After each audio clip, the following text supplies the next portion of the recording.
Okay, so we're gonna go over your Bunkai for Heian Shodan, okay? So, the very beginning, as we mentioned previously, from yellow belt, we have 3 types of Bunkai, right? The first one is just very literal, very to the kata, no room for interpretation whatsoever, not very practical. The second one, still try to look like the kata, maybe make it a little more practical, but you know, there's a little wiggle room for interpretation. The third one is your complete interpretation, your idea of what you feel like that move should be. But you need to remember to keep the principles that that motion is teaching you, right? And that's what we're gonna kind of go over right now. So, the first motion in Heian Shodan is step out, down block, step up, punch. Okay, and relax.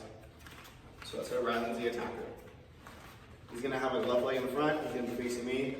He's going to be doing a front kick with his right leg. Now, like I said, we gotta do it just like the kata is done. So that means I face this way and he faces me for whatever reason. Okay? So he's gonna go ahead and kick, down block. Now, for whatever reason, Ryland decides to step backwards. I step up, punch, kiai. Okay? That is an example of a type 1 bunkai. Now at type 2, we still try to stick to the kata a little bit, but we make it a little more practical, right? Now, for the sake of, just so that you guys can see what's happening here, Ryland's actually gonna get in his front stance, but he's gonna put his left leg in the back, and he's gonna kick with his left leg. Again, this is just for the sake of camera angle. Let's go back a little bit. In all reality, like if he were to kick with the other leg, I would just block with the other hand, right? That's pretty simple. Now, instead of me facing this direction, I'm actually going to face my partner. I'm still going to try to apply what's in the kata, right? As far as principles go, I'm still going to try to do the same moves, still try to stick to the kata, but make it a little more practical, okay? So Ryland's going to go ahead and kick.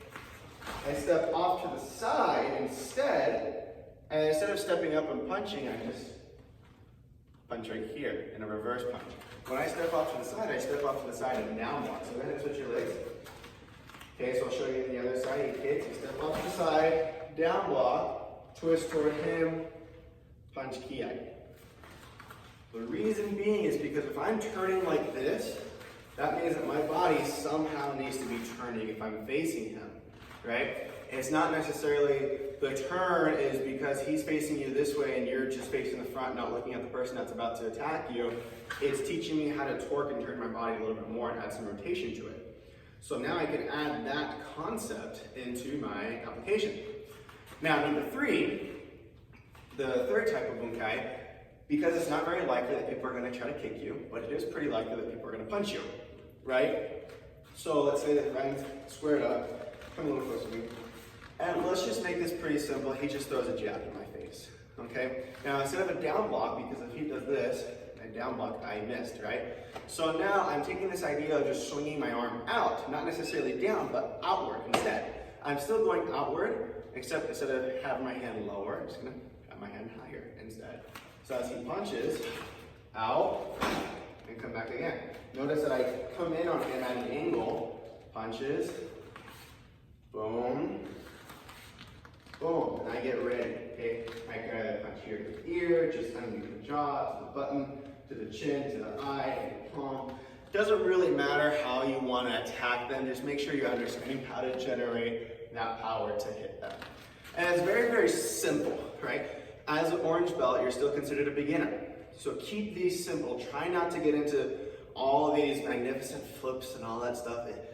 The simpler, the better, okay? Now we're gonna move on. Now, as you notice, let's come back here, Ryland, face the camera. Heian Shodan, ready? 1, turn down block, 2, step punch, 3, turn down block. Good. So every single turn, in my opinion, relax. Every single turn, in my opinion, is considered a throw, okay? What we're gonna be doing is we can either do 1 or 2 things. We can add on to what we just did, or we can create an entirely new application. If we're going to add on to what we just did, we're gonna do type number 3, okay? So he's right here, he throws his jab, I come out to the side, I hit, but this this time when I hit, I am going to step and collapse into his knee a little bit because you notice that breaks his balance. Now after I hit, I'm supposed to turn and down block. So what I do is I'm holding his wrist right here with my left, and I'm hooking it nice and tight. Just come this way so you can see. So I'm right here, right? So he jabs, step off to the side, come in, crash to the face, and I hook his arm just like this. I don't grip it, I actually have my thumb on top because I want 2 points of contact. So I'm touching him here and here. More leverage. If it's just right here, he can pull his hand away pretty easily. If it's like this, it's pretty hard for him to pull his hand away because I got more leverage on him. So I hit him, I got to his knee. Notice his balance is starting to break. I got to turn him down block. So instead of bringing my hand up here, I just bring my hand to his face. Toucan Sam taught me that you follow your nose wherever it goes.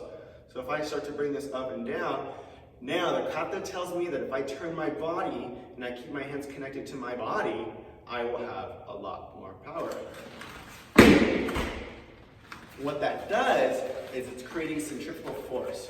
So instead of me forcing my arm out and trying to push him down, I just keep my arm, my shoulder connected to my body. I'm still inside of his body, and I turn around. So if we're facing the way that we did the kata, so it would have been 1, 2, 3. 1, punch. 2, hit. 3, drop. Okay? That's if I'm adding onto my bunkai. So I'm kind of like creating this little fight scene. Okay? And if I were to take that third move of just turning around, and I wanted to create something totally different, which is totally fine, I'll show you what that looks like. You can, my sensei always says, your bunkai is as good as your imagination. And I believe that to be true, because some people can see a lot more, can get pretty creative.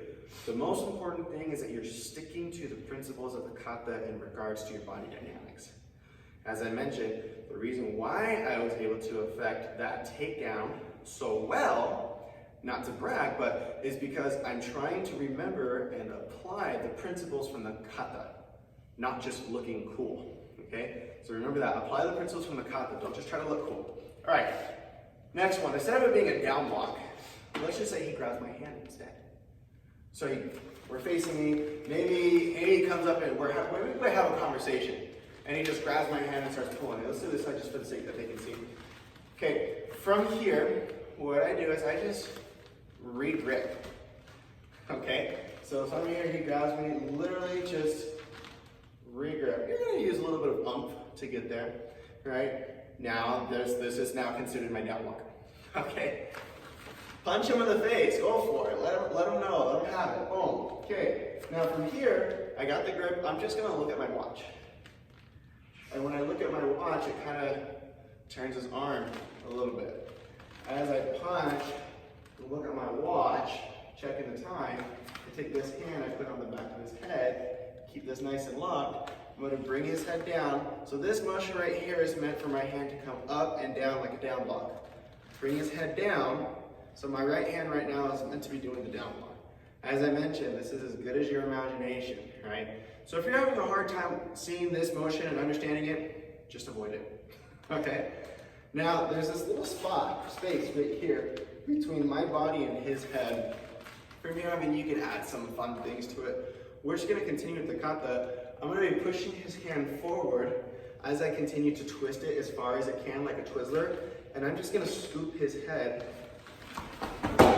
underneath, and that's it. He doesn't need to do this fancy roll if you can't get him to do a fancy roll. It really could just be a shove, right? So if we did it this way, grabs my wrist, I re-grip, I hit, I adjust the grip, I twist, got this placed on him. Maybe I hit and stepped in and use the groin. Do whatever you want. I'm just trying to show you a basic idea of the kata. Turn, scoop, and throw. That's just pretty simple. Okay?